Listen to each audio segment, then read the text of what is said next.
જંબુસર શહેરમાં ઈદ ઉલ ફિત્ર નિમિત્તે મુસ્લિમ સમાજ દ્વારા ઈદગાહ તેમજ મસ્જિદોમાં નમાઝ અદા કરવામાં આવી હતી।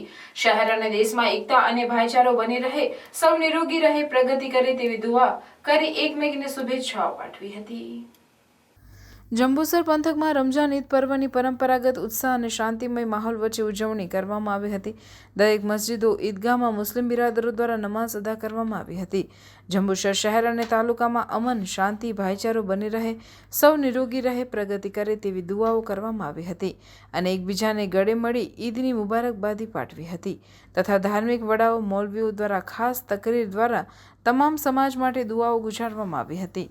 આ સહિત જંબુસર મગણાદી ભાગોળ ટોપેક્સ ટ્રેડર્સ પાસે રઝાએ મુસ્તફા યંગ કમિટી દ્વારા ઈદ મિલન સમારંભનું આયોજન પ્રમુખ આરિફ મલિક સહિત કમિટીના હોદ્દેદારો દ્વારા કરવામાં આવ્યું હતું, જેમાં માજી ધારાસભ્ય સંજયભાઈ સોલંકી, શહેર પ્રમુખ ચંદ્રકાંત પટેલ, જંબુસર તાલુકા કોંગ્રેસ પ્રમુખ પ્રભુદાસભાઈ મકવાણા, ધારાસભ્ય ચૈતરભાઈ વસાવા, બીજેપી તાલુકા પ્રમુખ બાલુભાઈ ગોહિલ, મહામંત્રી બળવંતસિંહ પઢિયાર, નગરપાલિકા સદસ્ય સહિત ઉપસ્થિત રહ્યા હતા અને કમિટી મેમ્બરો દ્વારા એકબીજાને ગળે મળી મોં મીઠું કરાવી એકબીજાને હાર્દિક શુભેચ્છાઓ પાઠવી હતી। કોમી એકતા અને ભાઈચારાનું ઉત્તમ ઉદાહરણ પૂરું પાડ્યું હતું।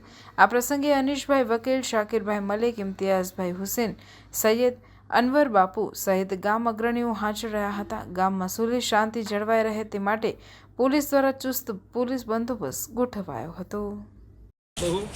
आज की इस ईद उल फित्र के मुबारक दिन में दुआ है अल्लाह रब्बुल इज्जत से कि रमज़ान शरीफ में हम लोगों ने जो भी इबादतें की अल्लाह ताला उस इबादतों को, रोज़े नमाज़ों को अल्लाह ताला कबूल करे और इस देश में एकता, शांति, अमन बनाए रखे, ऐसी मेरी निक दुआ है और तमाम लोगों को मैं दिल से ईद मुबारक पेश करता हूँ।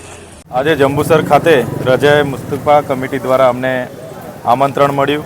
અમે તમામ આગેવાનો, અમારા પૂર્વ ધારાસભ્ય સંજયભાઈ, અહીંના પ્રમુખશ્રી, તમામ લોકો એમની વચ્ચે આવ્યા છે। એમને અમે ઈદની મુબારક બધાને પાઠવી છે। સાથે સાથે પૂરા દેશમાં, પૂરા ગુજરાતમાં ભાઈચારાનો માહોલ બની રહે એ જ પ્રાર્થના કરીએ છીએ, એ જ દુઆઓ કરીએ છીએ અને આવી જ રીતના તમામ સંપ્રદાય, તમામ લોકોનો દેશમાં ભાઈચારો જળવાઈ રહે એ શુભકામનાઓ સાથે અમે આજે અહીં સૌને મળ્યા છે અને સૌને અમે મુબારકબાદ આજે આપી છે। બધાને ઈદ મુબારક।